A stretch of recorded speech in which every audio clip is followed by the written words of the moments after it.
सुमनच्या सुनेने लग्नानंतर अवघ्या 1.5 महिन्यातच दुसरी चूल मांडली।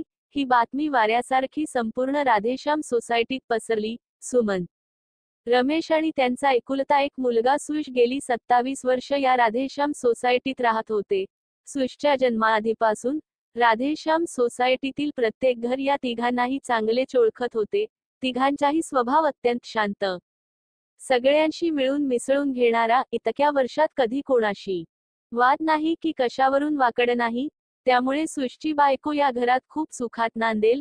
जी मुलगी या घरात सून म्हणून येईल ती खरंच भाग्यवान असेल अशीच चर्चा राधेश्याम सोसायटीतील महिला मंडळात सुरू असे।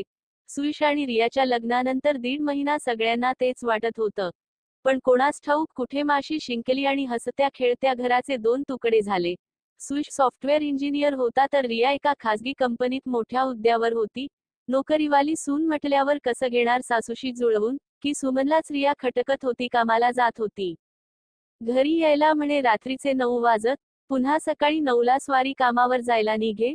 सगळं आपलं सासूच्या जीवावर चालत असेल। सुमन तरी काय करणार, आयुष्यभर कष्ट केले, आता सून आल्यावरही तेच करावं लागतंय म्हटल्यावर सुनेला वेगळीच चूल मांडायला लावली। बघ आता तुझं तू हो की नाही, अशा एक ना अनेक चर्चा राधेश्याम सोसायटीत रोज रंगू लागल्या। सुमनची खास जिवलग सखी अलका, तिच्या कानावर ही बातमी आली तसं तिने आपल्या मैत्रिणीला फोन केला, खरं खोटं काय ते जाणून घ्यायला। सोसायटीत सुरू असणारी चर्चा तिच्या कानावरही आलीच होती। हॅलो सुमन, कशी आहेस ग? अलका, मी मस्त मजेत, काय म्हणतेस, तूच बरेच दिवस बाहेर दिसली नाहीस, आहेस कुठे तू? सुमन, मी कुठे जाते तेव्हा, अगं गुडघेदुखी धरली आहे, त्यामुळे सध्या घरातून बाहेर पडणं काही होत नाही, त्यामुळे तुझी खबरबातही घेता आली नाही। एवढं सगळं घडलं आणि तू एका शब्दानेही मला काही बोलली नाहीस। मैत्रिणी ना ग आपण?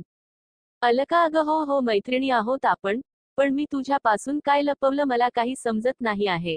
हे बघ काय आहे ते स्पष्ट बोल बरं। सुमन, ठीक आहे स्पष्टच विचारते, रिया आणि सुशने दुसरी चूल मांडली म्हणे। माझ्या कानावर बातमी आली आणि धक्काच बसला बघ। तुझ्यासारखी सासू मिळायला भाग्य लागतं, आणि तुझी सून अशी कशी घर सोडून जाऊ शकते? चेहऱ्यावरून तर फार भोळी गरीब वाटत होती बघ, पण एखाद्याच्या मनात काय सुरू असेल आपल्याला नाही सांगता येत ना। तिचं जाऊ दे, ती कितीही झालं तरी परकी, पण सुशला नको समजायला। म्हातारपणात आपल्या आई वडिलांचा आधार व्हायचं की त्यांना असं वाऱ्यावर सोडून द्यायचं? तुझं चुकलंच बघ, तूच सुनेला आधी लाडावून ठेवलीस, पाहिलेस त्याचे परिणाम काय झाले। अलका, बापरे, अगं किती बोलशील, दम लागला असेल तर पाणी घे, शांत हो आधी।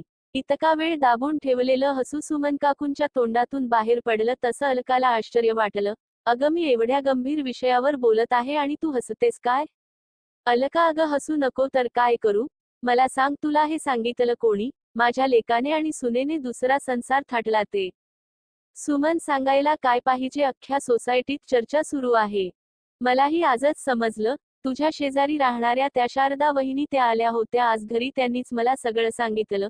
तू तर काय मला परकच करून टाकलंस। अलका, अच्छा असं आहे होय, बरं अलका मी काय म्हणते, या रविवारी माझ्या घरी भेटूयात का? असंच आपलं छोटंसं गेट टुगेदर ठेवायचं म्हणते, सोसायटीतल्या सगळ्या महिला मंडळाला आमंत्रण देते, आणि हो तू ही अगदी ना विसरता यायचं बरं। एवढं बोलून सुमन आणि अलकाने एकमेकींचा निरोप घेतला। रविवारसाठी सुमनने खास बेत आखला होता। शनिवारीच तिने सोसायटीतल्या सगळ्या मैत्रिणींना फोनवरून घरी खास येण्याचं आमंत्रण दिलं, आणि न विसरता यायचं नाही तर मी रागवेन अशी प्रेमळ धमकीवजा ताकीदही दिली। रविवारी सकाळीच लवकर उठून घर आवरलं। नवऱ्याला आज मित्रांबरोबर एकदिवसीय सहलीला पाठवण्याची सोयही केली। आज सुमनला घरात फक्त ती आणि तिच्या मैत्रिणी याव्यतिरिक्त कोणीच नको होतं, म्हणून नवऱ्यासाठी सहलीची योजनाही तिनेच आखली होती।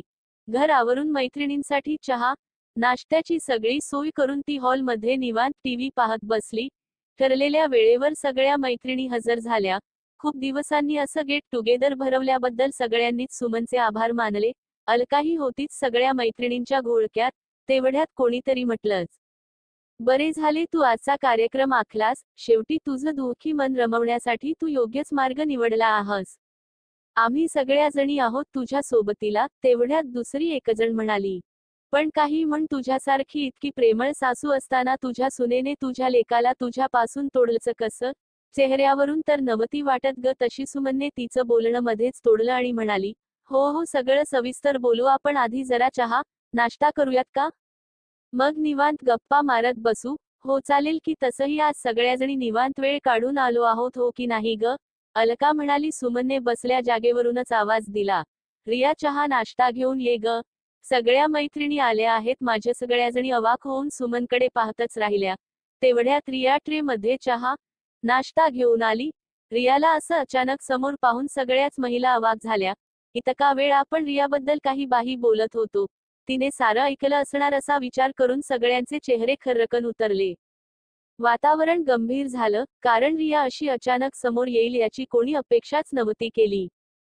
शेवटी न राहवून अलका म्हणाली, हे सगळं काय आहे सुमन? काय प्रकार आहे हा? सांगते सगळं सांगते. रिया आधी सगळ्यांना चहा, नाश्ता दे पाहू.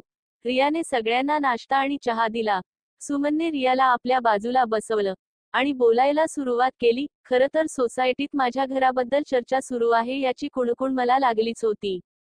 त्यावर अलकाने फोन करून शिक्कामोर्तब केलं आणि म्हणूनच मी तुम्हा सगळ्यांचा गैरसमज दूर करण्यासाठी एकत्र बोलावलं. रियालाही काल ऑफिसवरून सरळ इकडेच यायला सांगितलं. तिनेही काही चौकशी न करता सरळ निघून आली. सकाळपासून तुमच्या स्वागतासाठी लागणारी सगळी तयारी मला करू लागली. तुमच्या येण्याचं प्रयोजन मी तिला आधीच सांगितलं होतं. त्यामुळे मघाशी तुम्ही जी काही चर्चा केली त्याचं ना तिला वाईट वाटलं ना मला. तुम्हा सगळ्यांचाच खूप मोठा गैरसमज झाला आहे. रिया आणि सुयशने दुसरं घर घेतलं ते आम्हा दोघांच्या आग्रहाखातर. रियाने आम्हाला आमच्या मुलापासून मुळीच दूर केलं नाही. त्या दोघांचीही हे घर सोडून जाण्याची इच्छा नव्हती.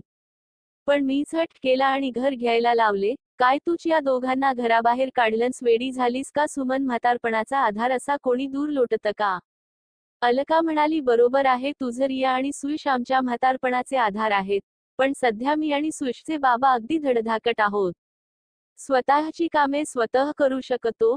जेव्हा आम्हाला सुयश आणि रियाची गरज असेल तेव्हाच हक्काने त्यांच्याकडे जाऊ. पण सध्या त्या दोघांना त्यांची स्पेस देणं आम्हाला जास्त महत्त्वाचं वाटलं. दोघेही सकाळी बाहेर पडतात ते रात्री उशिरा घरी येतात. दिवसभर फोनवर काय बोलणे होत असेल तेवढेच, घरी आल्यावरही. रिया मला घरातल्या कामात मदत करते, तिला झेपेल तशी सकाळी. ही कामं आटोपूनच ऑफिस गाठते. रविवारचा एक दिवस काय तो मिळतो दोघांना पण तोही आपण आठवडाभर काही कामं करत नाही.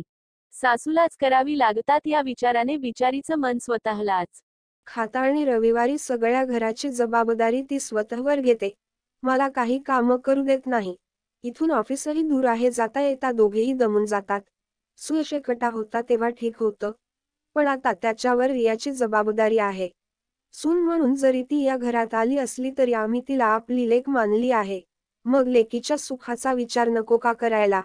आणि काही अडचण आलीच तर एका हाकेला धावून येतील अशी आहे माझी सून आणि मुलगा.